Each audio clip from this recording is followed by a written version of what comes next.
చిన్న ప్రార్థన చేసుకుని ఈరోజు వాక్యం ధ్యానించు. మహిమ గల రాజా, ప్రేమ కలిగిన తండ్రి, దయ కలిగిన ప్రభువా, మీ పరిశుద్ధమైన శ్రేష్టమైన నామములకు లెక్కలేని స్తోత్రాలు. తండ్రి, మీ ఆత్మ ద్వారా, మీ వాక్యం ద్వారా మీరే మాతో మాట్లాడవలసిందిగా, మమ్మల్ని ముందుకు నడిపించవలసిందిగా నజరేయుడైన యేసుక్రీస్తు వారి అతి పరిశుద్ధ నామంలో మిమ్మల్ని ప్రార్థించి ప్రతిభాన్ని వేడుకుంటున్నాము తండ్రి. ఆమేన్. ఏమండి, ఈరోజు నేను నా యొక్క వాక్యాంశంలోకి వెళ్ళే ముందుగా బైబిల్ గ్రంథంలో ఉన్నటువంటి ఒక స్త్రీ గురించి చెప్పాలని నేను ఇష్టపడుతున్నాను. ఆ స్త్రీ పేరు తబిత. ఎవరండి? తబిత. అపోస్తల కార్యాలు 9వ అధ్యాయము, అపోస్తల కార్యాలు 9వ అధ్యాయంలో 36వ వచనం మనం చదువుకుంటే,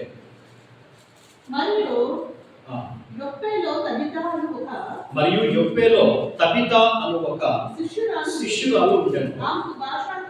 ఆమెకు భాషాంతరమున దొర్కా అని పేరు. దొర్కా అంటే ఏంటంటే లేడీ.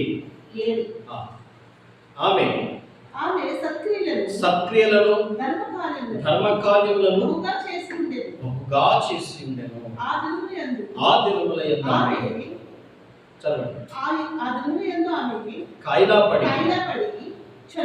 చనిపోగా వారి శవమును కడిగి మేడగదిలో పెట్టి. చాలా ఇక్కడ యొప్పేలో తబిత అనే ఒక స్త్రీ ఆమె నివసిస్తూ ఉండేది. ఈమెనే దోర్కా అని కూడా పిలిచేవారు, అంటే లేడీ అని అర్థం అన్నమాట. ఈమె జీవితం అంటే ఈమె జీవించినటువంటి ఆ యొక్క కాలం అంతా కూడా ఎంతో యథార్థంగా సత్క్రియలతో ధర్మకార్యాలతో ఆమె జీవిస్తూ ఒక మంచి జీవితాన్ని ఆమె జీవిస్తూ వచ్చారు. స్పష్టంగా రాయబడింది ధర్మకార్యములను సత్క్రియలను. అంటే ఆమె చేసినటువంటి క్రియలు సత్క్రియలుగాను, ఆమె యొక్క కార్యములు ధర్మ కార్యాలుగాను ఉంటూ మరి ఎంతో మంచిగా ఆమె జీవిస్తూ ఒక మంచి సాక్ష్యం కలిగినటువంటి స్త్రీగా ఉండడం మనం గమనిస్తాం. ఆమె కాయిలా పడి చనిపోయిన తర్వాత ఆ చుట్టూ ఉన్నవారు ఏం చేశారంటే ఆమె యొక్క శవమును కడిగి మేడగదిలో పడుకోబెట్టారు. ఇదే క్రమంలో అపోస్తలుడైనటువంటి పేతురు అక్కడే దగ్గరలోనే ఉన్నాడు అనే సమాచారం వారికి తెలిసిందన్నమాట. అప్పుడు వారు ఏం చేశారంటే యొప్పేకు దగ్గరగా ఉండటం చేత పేతురు అక్కడ ఉన్నాడని శిష్యులు విని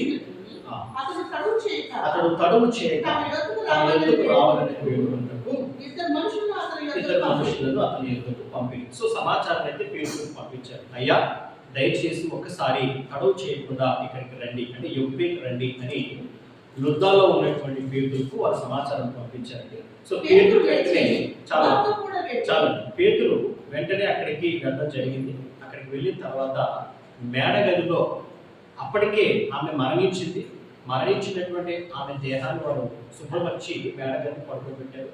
మేడగదిలో ఆమె శవం ఉండగా అక్కడ అనేక మంది ఏడుస్తున్నారు. ఆమె యొక్క మరణాన్ని బట్టి ఎంతో మంది దుఃఖిస్తూ బాధపడుతున్నటువంటి అదే సమయంలో పేతురు ప్రార్థనాపూర్వకంగా చనిపోయినటువంటి ఆ స్త్రీని మరలా ఆయన పైకి లేవనెత్తాడు. ఆ వాక్యం మనం చూస్తే, దోర్కా తమతో కూడా ఉన్నప్పుడు పుట్టిన అంగీలను వస్తువులను చూపించు అతని పేతురు అందరినీ వెలుపలకు పంపి మోకాళ్ళని ప్రార్థన చేసి శవం వైపు తిరిగి తబిత లెమ్మనగా ఆమె కళ్ళు తెరిచి పేతురును చూచి లేచి కూర్చుండాను. ఇక్కడ మనం జాగ్రత్తగా గమనించాల్సిన విషయం ఏంటంటే, ఎంతో మంది స్త్రీలు, పురుషులైనా స్త్రీలైనా మరణిస్తూ ఉంటారు. మరణించిన తర్వాత చేయవలసిన ప్రాసెస్ అది ఉంటుంది కదా, సమాధి చేయడం అవన్నీ జరుగుతూ ఉంటాయి. కానీ ఈమె విషయంలో జరిగినటువంటి కార్యం, ఎందుకంటే తబిత ఆమె జీవించినటువంటి సంవత్సరాలన్నీ కూడా ఎంతో యథార్థంగా, ఎంతో ధర్మ కార్యాలతోనూ సత్క్రియలతోనూ ఆమె జీవిస్తూ వచ్చింది. వాటిని బట్టి ఆమె మరణ విషయంలో ఎంతో దుఃఖిస్తూ ఈ భక్తుడైనటువంటి అపోస్తలుడైనటువంటి పేతురును పిలిపించడం, మరి ఆమె పొందిన సాక్ష్యాన్ని బట్టి మరి పేతురు ప్రార్థన చేసినప్పుడు ఈమె ఈ రకంగా పైకి ఆమె మరలా జీవించడం కూడా ఇక్కడ మనం చూస్తున్నాం. సరిగ్గా ఈ యొక్క భక్తుడైనటువంటి తబిత లాగే ఇంగ్లాండ్లో జన్మించినటువంటి ఒక స్త్రీ కూడా ఎంతో యథార్థంగా, ఎంతో నీతిగా దేవుని కొరకు ఆఖరి క్షణం వరకు ఎంతో రోషం కలిగి ఆమె జీవించారు. ఈరోజు ఆమె జీవితాన్ని గురించే మీకు చెప్పాలని నేను అనుకున్నాను. నిజంగా ఈమె జీవితం ప్రతి స్త్రీకి ఒక అద్భుతమైనటువంటి ప్రోత్సాహం. ఒక స్త్రీ ఏం చేయగలదో, ఎంత దేవుని కొరకు బలంగా నిలబడగలదో అంత నిలబడింది. ఇంగ్లాండ్ నుంచి మిషనరీగా సేవ చేసినటువంటి మేరీ బర్డ్. ఎవరండి? మేరీ బర్డ్ అనేటువంటి ఈమె, ఈ భక్తురాలు దేవుని కొరకు ఎంత చేయగలుగుతుందో తన జీవితంలో అంతా చేసింది. ఇంకా ఒక్క మాటలో చెప్పాలంటే ఆమె శక్తికి మించి కూడా ఆమె దేవుని పరిచయం చేసింది. హల్లెలూయా. ఏమండి? సాధారణంగా ఎవరైనా వారి శక్తి కొలది చేస్తారు, కానీ ఈమె మాత్రం ఆమె శక్తికి మించి, ఆమె జ్ఞానానికి మించి ఆమె దేవుని పరిచయం చేసింది. ఆమె ఏ రకంగా ఆమె పరిచయం చేసిందో, ఏ రకంగా ఒక మాదిరిని విడిచిపెట్టి ఆమె వెళ్ళిందో మీతో నేను చెప్తాను. ముందుగా ఈమె పూర్తి పేరు మేరీ రెబ్కా స్టూవర్ట్ బర్డ్. ఏంటండి? Mary Rebecca Stewart Bird. ఈమె జూన్ 23వ తారీఖు 1859 సంవత్సరంలో ఇంగ్లాండ్లోని డోర్హామ్ కౌంటీ అనేటువంటి ప్లేస్లో క్యాస్టల్ ఈడెన్ రెక్టరీ అనేటువంటి గ్రామంలో, ఒక రూరల్ విలేజ్లో ఈమె జన్మించింది. ఇంగ్లాండ్లో జన్మించారు. అది కూడా క్యాస్టల్ ఈడెన్ రెక్టరీ అనే ఒక గ్రామంలో ఈమె జన్మించింది. ఈమె తండ్రి గారి పేరు చార్లెస్ రాబిన్సన్ బర్డ్, తల్లి గారి పేరు హ్యారిట్ ఒలివర్ వాట్సన్. ఈమె యొక్క తండ్రి గారు ఒక పాస్టర్గా, దేవుని సేవకుడిగా అదే ప్రాంతంలో ఆయన దేవుని పరిచయం చేస్తూ వస్తున్నారు. ఈమె తాతగారి పేరు రాబర్ట్ మెర్టిన్స్ బర్డ్. ఏంటండి? సో వీళ్ళందరూ కూడా బర్డ్ ఫ్యామిలీ అన్నమాట. చివరిలో బర్డ్ వస్తారు. Robert Mertins Bird. ఈయన ఎవరు అంటే ఇండియాలో, మన భారతదేశంలో నార్త్ వెస్ట్ ప్రావిన్స్లోని రెవెన్యూ డిపార్ట్మెంట్లో ఒక హెడ్గా ఆయన అప్పట్లో పనిచేశారు. ఏమండి? సో అలాంటి కుటుంబం నుంచి, అంటే ఒక పక్క వెల్ ఎడ్యుకేటెడ్ ఫ్యామిలీ, మరొక పక్క తండ్రి ఒక సేవకుడు, ఒక పాస్టర్ అని. సో ఆ వాతావరణంలో మేరీ బర్డ్ గారు పెరుగుతూ వచ్చారు. చిన్నప్పటి నుంచి కూడా తల్లిదండ్రుల యొక్క ప్రార్థనా జీవితం, తల్లిదండ్రుల యొక్క విశ్వాసం, దేవుని పట్ల వారికి ఉన్నటువంటి ఆ మంచి విశ్వాసం మరియు ఆత్మీయత కలిగినటువంటి వాతావరణంలో ఇవి పెరుగుతూ వచ్చారు. అంటే 6 సంతానంలో మేరీ బర్డ్ గారు 5వ బిడ్డ. ఈమె జన్మించినప్పుడు, ఈమె పుట్టినప్పుడు చాలా చిన్నగా పుట్టిందంట. చాలా వీక్గా, సన్నగా, చాలా స్మాల్ బేబీలో పుట్టడం వల్ల ఆమె అన్నలు అందరూ కూడా ఈమెని టైనీ టైనీ అని పిలిచేవారు.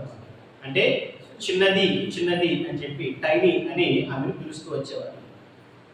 ఇక్కడ మనం జాగ్రత్తగా గమనించాల్సింది ఏంటంటే, తల్లిదండ్రుల యొక్క భక్తి, వారి యొక్క ఆత్మీయత యొక్క ప్రభావం ఈవిడ చాలా బలంగా ఉంచడం. ఇందాక నేను చెప్పాను కదా, ఇక్కడే తల్లిదండ్రులు నేను ఒక మాట చెప్పాలనుకుంటున్నాను. ఏమంటే మీ పిల్లలు బాగా చదువుకోవాలి, ఎడ్యుకేటెడ్గా ఉండాలంటే మీరు మంచి స్కూల్లో మీరు జాయిన్ చేయాలి కదా. వాళ్ళు బాగా ఆరోగ్యంగా ఉండాలంటే వారికి మంచి ఫుడ్ మీరు పెట్టాలి. కానీ వారు యథార్థంగా దేవుని యందు భయభక్తులు కలిగి వారు చక్కగా మెలగాలంటే ముందు మీరు ప్రార్థనా పరులైన. అర్థమైందండి? ఈ వాక్యం పెట్టినటువంటి తల్లిదండ్రులు నేను చెప్పేది ఏంటంటే, మా పిల్లలు మంచి పొజిషన్లో ఉండాలండి, వారు మంచి ఎడ్యుకేటెడ్స్ అవ్వాలంటే మీరు మంచి కాలేజ్లో లేదా స్కూల్లో మీరు జాయిన్ చేయాలి. First point. వారు ఆరోగ్యం ఉండాలంటే మీరు మంచి ఫుడ్ పెట్టాలి. ఓకే, కానీ ఇవన్నీ ఉన్నా వారు దేవుళ్ళో గొప్పగా వెళ్ళాలి, వారు దేవుళ్ళో మంచి వ్యక్తులుగా ఉండాలనుకుంటే మాత్రం మొదట ఆ భక్తి, ఆ విశ్వాసం ముందు మనలో ఉంటుంది. అప్పుడే మన నుండి ఆ పిల్లలకి ఆ ఆత్మీయత, ఆ విశ్వాసం అనేది ప్రభావం చూపుతుంది. మనలో లేని భక్తి, మనలో లేని విశ్వాసం మన పిల్లల్లో కనిపించడం అనేది సాధారణంగా జరగదు. ఈ విషయం మాత్రం నేను ప్రతి ఒక్కరికి, ముఖ్యంగా తల్లిదండ్రులకు నేను చెప్పాలనుకున్నాను. ఇంకా మనం ముందుకెళ్తే మేరీ బర్డ్ గారు ఈమె 5 సంవత్సరాల వయసు ఉన్నప్పుడు ఈమె యొక్క తండ్రి గారు చార్లెస్ రాబిన్సన్ గారి యొక్క స్నేహితుడు ఒక ఆయన ఆఫ్రికా నుంచి వీటిని విజిట్ చేశారు. ఈయన ఎవరంటే ఒక ఆఫ్రికన్ మిషనరీ, ఆఫ్రికాలో సేవ చేస్తున్నటువంటి ఒక మిషనరీ ఒకనొక రోజు వీరి ఇంటికి వచ్చారు. అప్పటికి మేరీ బర్డ్ గారి వయసు 5 సంవత్సరాలు.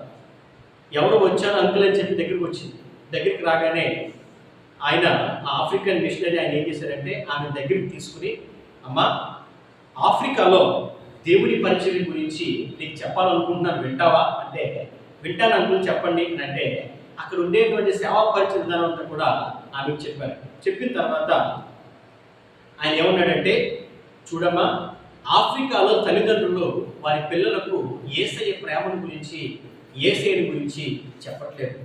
మరి నువ్వు పెద్దదాని అయ్యాక ఆఫ్రికా వెళ్ళి పిల్లలకి దేవుని గురించి చెప్తావా అని చెప్పి అడిగాడు. ఆ 5 సంవత్సరాల చిన్న వయసులోనే మేరీ బర్డ్ గారు యేసయ్య ప్రేమను నేను ప్రకటిస్తానని చెప్పి అక్కడికక్కడే ఆయనకి మాట ఇచ్చింది. అంటే ఆ చిన్న వయసులోనే ఆమెకు దేవుని పట్ల ఉన్నటువంటి ఆసక్తిని ఇక్కడ మనం గమనించవచ్చు. ఆ తర్వాత అదే తీర్మానంతో ఆ చిన్న వయసులో ఆమె చేసుకున్నటువంటి ఆ తీర్మానాన్ని మర్చిపోకుండా, ఆ తీర్మానాన్ని బట్టే ఆమె తన యొక్క జీవితాన్ని ముందుకు తీసుకెళ్తూ వస్తుంది. తన తండ్రి చేస్తున్నటువంటి సేవా పరిచర్యలో ఎంతో నమ్మకంగా, ఎంతో యథార్థంగా సంఘ పరిచర్యలో ఆమె ఎప్పుడు కూడా యాక్టివ్గా పాల్గొంటూ ఉండేది. ఇది రెండవ ముఖ్యమైన విషయం అండి. చాలామంది పేరెంట్స్ ఏం చేస్తారంటే, తమ పిల్లలు టైంకి వస్తే చాలు, ఇంకేం అక్కర్లేదని అనుకుంటారు. కానీ పొరపాటు. దేవుని యొక్క పరిచర్యలో, ముఖ్యంగా సంఘ పరిచర్యలో పిల్లల్ని కొంత ఇన్వాల్వ్ చేసి వాళ్ళ చేత పని చేయించడం అనేది చాలా మంచి రిజల్ట్స్ని డెఫినెట్గా ఇస్తుంది.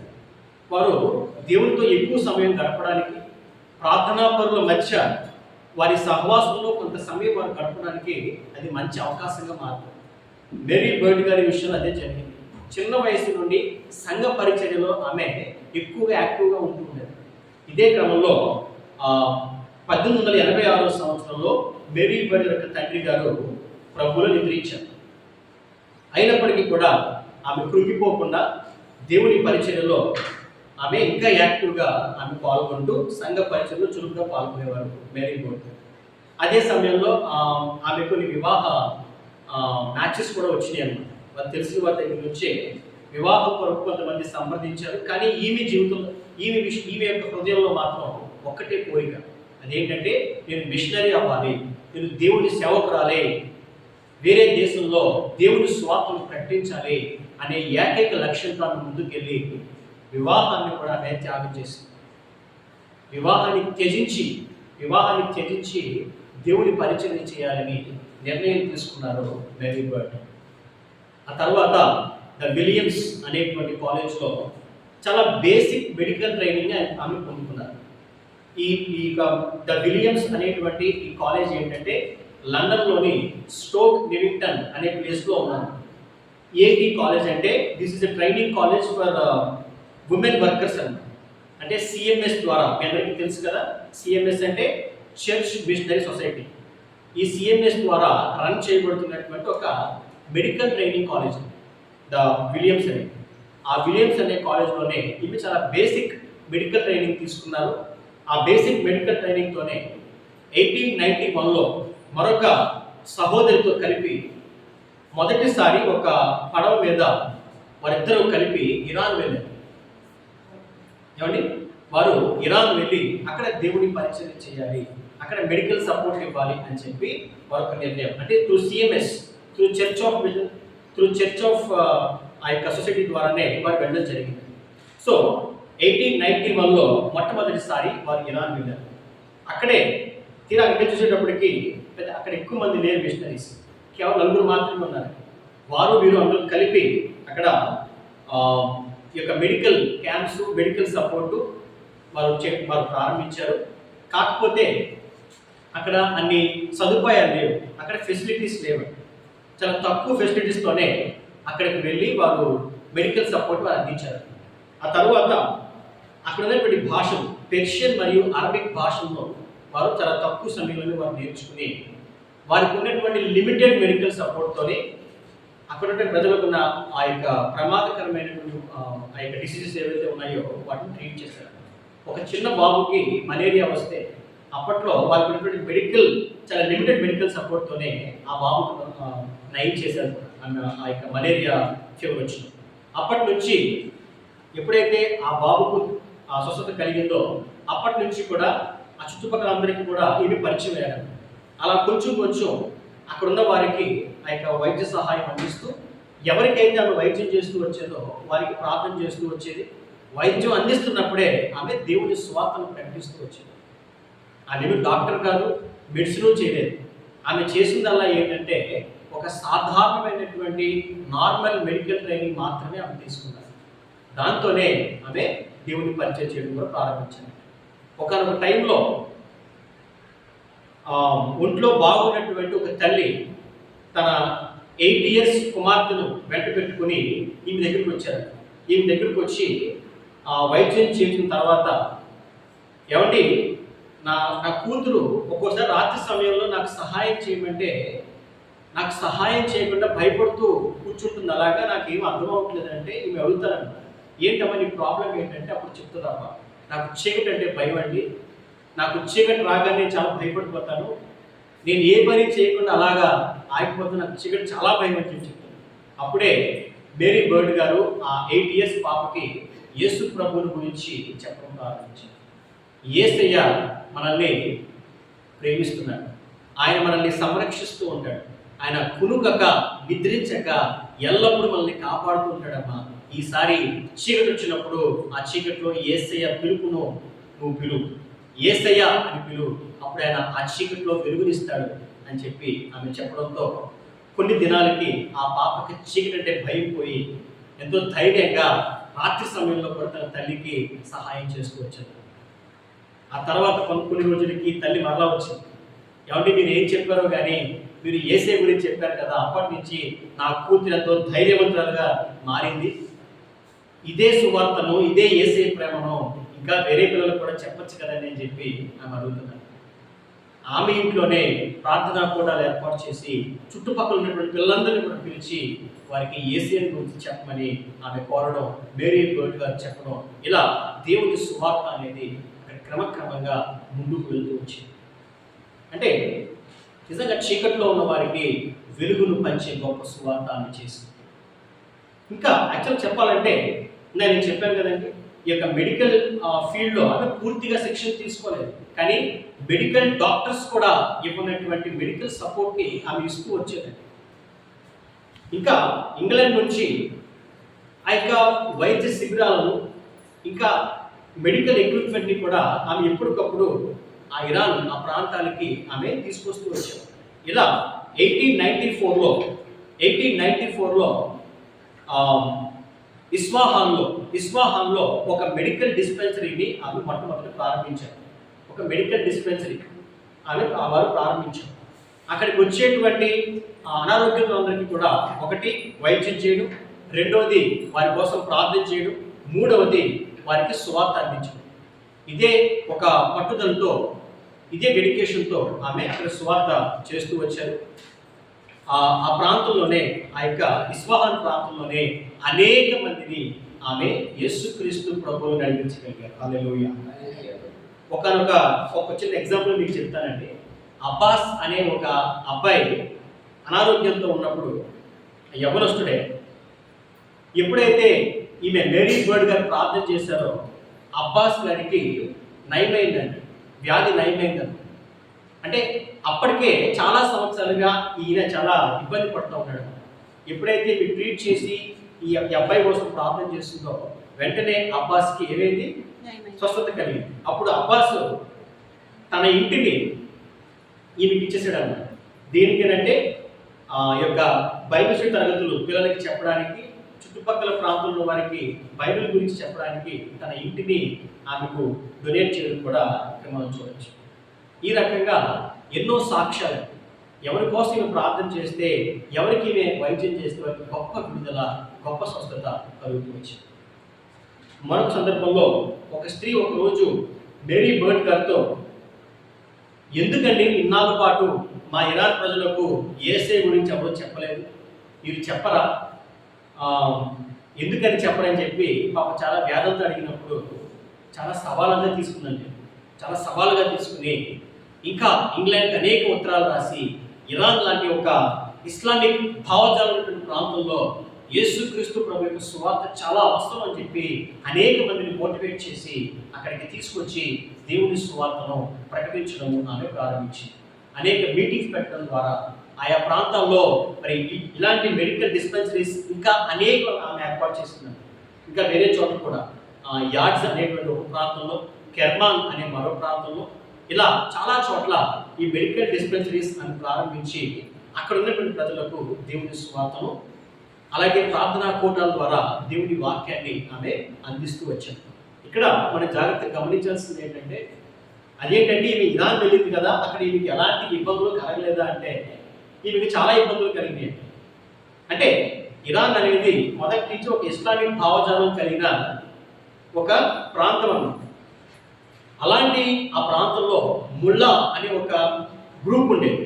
ఈ ముల్లా అనే మత పెద్దలు ఈమెని ఎప్పుడు బెదిరిస్తూ ఉండేవారు, చంపేస్తామని, లేకపోతే ఇంకా రకరకాలుగా తగలబెట్టేస్తామని, ఇలా రకరకాలుగా ఈ ముల్లా అనే గ్రూపు చాలా బెదిరిస్తూ ఉండేవారు, చాలా విధాలుగా ఇబ్బంది పెడుతూ ఉండేవారు కూడా. అయినప్పటికీ కూడా ఈమె ఏమాత్రం భయపడకుండా ఆ మెడికల్ డిస్పెన్సరీస్ రన్ చేస్తూ దేవుని సువార్తను ప్రకటిస్తూ వచ్చేవారు. వారు ఎంతలా ఇబ్బంది పెట్టేవారంటే ఈమె దగ్గరికి ఎవరు వెళ్ళకూడదు అని పోస్టర్లు వేసి మరి, అంటే పలానా చోట మేరీ బర్డ్ అనే ఆమె స్వచ్ఛందంగా ఆమె వైద్యం అందిస్తుంది, అయినప్పటికీ ఈమె దగ్గరికి మీరు ఎవరు వెళ్ళకూడదు, వెళ్తే ఊరుకోమని చెప్పి రోడ్ల మీద పోస్టర్లు అందించేవారు. ఈ ముల్లా గ్రూప్ ఎవరైతే ఉన్నారో ఇస్లామిక్ భావజాలం కలిగి ఉన్నారు. కానీ విచిత్రమైన విషయం ఏంటంటే ఆ పోస్టర్లు బట్టి అనేక మంది ఆమె దగ్గరికి వెళ్ళేవారు. హల్లెలూయా. అంటే ఆ పోస్టర్లు అనేవి ఆమెకు వెళ్ళడానికి అడ్రస్లుగా మారినాయి అన్నమాట. ఇంతలా మాకు వైద్యం చేస్తారా, ఇంత స్వచ్ఛందంగా మెడికల్ సపోర్ట్ ఇస్తారా అని చెప్పి ఆ పోస్టర్లు చూసి మరి ఆమె దగ్గరికి వెళ్ళి వైద్యం చేయించుకునే విధంగా పరిస్థితులను దేవుడు మార్చేశాడు. అక్కడ ఉన్నటువంటి పరిస్థితులు ఎంత దారుణంగా ఉన్నాయంటేనండి, ఎవ్వరికి కూడా కనీసం వైద్యం చేయించుకునేటువంటి పరిస్థితి లేదు. ఒకే రోజు పురుషులు స్త్రీలు కలిపి సుమారు 102 మంది ఒకే రోజు ఆమె దగ్గరికి వచ్చారంటే అక్కడ ఉన్నటువంటి మెడికల్ ఫెసిలిటీస్ ఎంత దారుణంగానే ఒకసారి ఆలోచించారు. అలాంటి పరిస్థితుల్లో ఆమె దేవుని సువార్తను ప్రకటిస్తూ వచ్చారు. కొంతకాలం అయ్యేటప్పటికీ ఈ ముల్లా గ్రూప్ ఎవరైతే ఉన్నారో, ఈ ఇస్లాం పెద్దలు ఎవరైతే ఉన్నారో వారు కూడా ఈ జోలికి వెళ్ళడం మానేశారు. ఎందుకంటే ఇంత స్వచ్ఛందంగా, ఇంత చక్కగా ఈమె మెడికల్ సపోర్ట్ ఇస్తూ ట్రీట్మెంట్ ఇస్తున్నప్పుడు ఈమెను ఇబ్బంది పెట్టడం, ఈమెను కష్టపెట్టడం సరైన విషయం కాదని చెప్పి వాళ్ళు అప్పటిదాకా ఇబ్బంది పెట్టి బెదిరించి భయంకరంగా వేధించినటువంటి వాళ్ళు కూడా ఆమెను తమ వైద్యం చేసుకునేవని చెప్పి వదిలేశారు. కానీ అప్పటికే నిధుల కొరత ఆమెను ఎంతగానో ఇబ్బంది పెట్టింది. స్టిల్ అయినప్పటికీ కూడా ఆమె అదే రకంగా కంటిన్యూ చేస్తూ మరలా నిధులు ఏర్పరచడం కోసం 1897లో ఆమె తిరిగి ఇంగ్లాండ్ వచ్చారు. తిరిగి ఇంగ్లాండ్ వచ్చి కెనడా, ఇంగ్లాండ్, ఇంకా చుట్టుపక్కల ప్రాంతాల ఆ దేశాలన్నీ కూడా తిరిగి ఇరాన్లో మెడికల్ ఫెసిలిటీస్ చాలా దారుణంగా ఉన్నాయి, అక్కడ సువార్త ఎవరికి అందని పరిస్థితుల్లో ఉంది, కాబట్టి ముందుకు రండి, ముందుకు వచ్చి దీనికి సపోర్ట్ చేయండి అని చెప్పి నిధులన్నీ కూడా ఆమె సేకరించి 2 years టైంలో అనేక నిధులను సమకూర్చి మరలా 1899లో ఇరాన్ వెళ్ళి అక్కడ మరలా ఆమె చేస్తున్నటువంటి సేవ, అదేవిధంగా మెడిసిన్ ట్రీట్మెంట్ అని కొనసాగిస్తూ వచ్చింది. ఈ రకంగా ఒక 5 సంవత్సరాలు మరలా చేసిన తర్వాత తమ యొక్క తల్లి అనారోగ్యంతో ఉన్నారు అనే విషయం తెలుసుకుని ఆ మెడికల్ అలాగే కంటిన్యూ చేస్తూ ఆమె మాత్రం మరలా ఇంగ్లాండ్ రావడం జరిగింది. కొన్ని సంవత్సరాల పాటు తల్లి మరియు కుటుంబంతో ఉండి మరలా తల్లి చనిపోయిన తర్వాత 1911లో తిరిగి మళ్ళీ ఆమె ఇరాన్ వెళ్ళింది. అక్కడ మరలా 4 సంవత్సరాలు ఇదే రకంగా దేవుని సేవ చేస్తూ అనేక మందిని ప్రభువును నడిపించి చివరికి టైఫాయిడ్ ఫీవర్తో 1914 ఏప్రిల్ 16వ తారీఖున టైఫాయిడ్ ఫీవర్తో ఆమె ప్రభునందు నిద్రించారు. ఈ రకంగా మేరీ బర్డ్ గారు 5 సంవత్సరాల వయసులో తీసుకున్నటువంటి ఆ తీర్మానాన్ని మర్చిపోకుండా, పక్కన పెట్టేయకుండా, తను ఏదైతే మాటను ఆమె ఇచ్చారో ఆ మాటను నిలబెట్టుకున్నారు. దేవుని సేవ కోసం ఒక మిషనరీగా మారింది, వివాహాన్ని కూడా విడిచిపెట్టింది, తన జీవితాన్ని దేవుని కొరకు త్యాగం చేసింది. తన కాని ప్లేస్లో ఒక స్త్రీ అయి ఉండి తెలియనటువంటి భాషలు నేర్చుకుని సరైనటువంటి వైద్య సదుపాయాలు, వైద్య పరికరాలు లేకపోయినప్పటికీ, ఈవెన్ మెడిసిన్ చేయకపోయినప్పటికీ కూడా ఆమె ఇంగ్లాండ్ నుంచి పుస్తకాలు తెప్పించుకుని రాత్రి పగళ్ళు ఆ పుస్తకాలు చదువుతూ సెల్ఫ్ ట్రైనింగ్ అవుతూ అనేక మందికి ఆమె వైద్యం అందిస్తూ వచ్చింది. వైద్యం అందించడం మాత్రమే కాదు, వైద్యం కోసం వచ్చిన ప్రతి ఒక్కరి కోసం ప్రార్థన చేసేది, వారికి దేవుని సువార్తను ప్రకటించింది. ఈ రోజుకి అక్కడ కొంతమంది క్రైస్తవులు ఇంకా ఉన్నారంటే ఈమె చేసినటువంటి సేవా ఫలం మాత్రమే. హల్లెలూయా. ఈ రీతిగా ఒక స్త్రీ అయినప్పటికీ ఏమాత్రం భయపడకుండా ఎంతో ధైర్యంతో పట్టుదలతో ముల్లా లాంటి ఇస్లామిక్ గ్రూపులకు సైతము ఆమె ఎదురుగా నిలబడి అక్కడిపై ప్రజలకు దేవుని సువార్త ప్రకటించారు. ఒక నిజంగా కూడా ఈమె జీవితం నేను ధ్యానిస్తున్నప్పుడు నేను చాలా ఇన్స్పైర్ అయ్యాను. ఒక మహిళ తలుచుకుంటే ఇంత చేయగలదా, ఇంత గొప్పగా దేవుని పరిచయను ముందుకు తీసుకెళ్ళగలదా అని నేను పర్సనల్గా చాలా ఇన్స్పైర్ అయ్యాను ఈ స్టోరీ మీద. కాబట్టి మనం కూడా మేరీ బర్డ్ లాగే మనం గొప్పవారం కాకపోవచ్చు, గొప్ప ప్రజ్ఞావంతులం కాకపోవచ్చు, మనకి దేవుడు ఏదైతే జ్ఞానం ఇచ్చాడో అదే జ్ఞానంతో మనం 10 మందికి మనం మంచి చేద్దాం, దేవుని సువార్తను మనం ప్రకటిద్దాం, దేవుని చిత్తాన్ని మనం ముందుకు తీసుకెళ్దాం. దేవుడు తన పరిశుద్ధ వాక్కును దీవించి ఆశీర్వదించుగాక. ఆమేన్. ప్రార్థన చేసుకుందాం. ప్రేమ కలిగిన మా తండ్రి, దయ కలిగిన మా ప్రభువా, కృప కలిగిన మా తండ్రి యేసయ్య, మీ పరిశుద్ధమైన శ్రేష్టమైన ఘనమైన నామమునకు లెక్కలేని స్తోత్రాలు. ఇదిగో తండ్రి, ఈరోజు ఎన్నో పోరాటాల మధ్య, ఎన్నో శ్రమల మధ్య, ఎన్నో బెదిరింపుల మధ్య ధైర్యంగా నిలబడి మీ సేవలు చేసినటువంటి మీ బిడ్డ మేరీ బర్డ్ గారి జీవితాన్ని ధ్యానించుకోవడానికి ప్రభువా మీరు మాకు ఇచ్చినటువంటి ఈ చక్కని అవకాశాన్ని బట్టి మీకు వందనాలు తండ్రి. 5 సంవత్సరాల వయసులో ఆమె తీసుకున్న ఆ తీర్మానాన్ని తన జీవిత కాలం అంతయు స్మరించుకుంటూ జ్ఞాపకం చేసుకుంటూ ఈ పరిచయం చేశారు.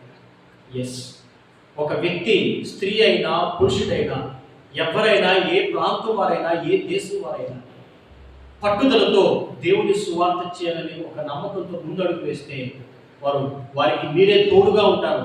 వారి చేత అనేక అడుగులు మీరు ముందుకు వేయిస్తారని ఈమె జీవితం ద్వారా నాకు తెలియజేసినందుకు మీకు లెక్కలేసుకోతారు తండ్రి.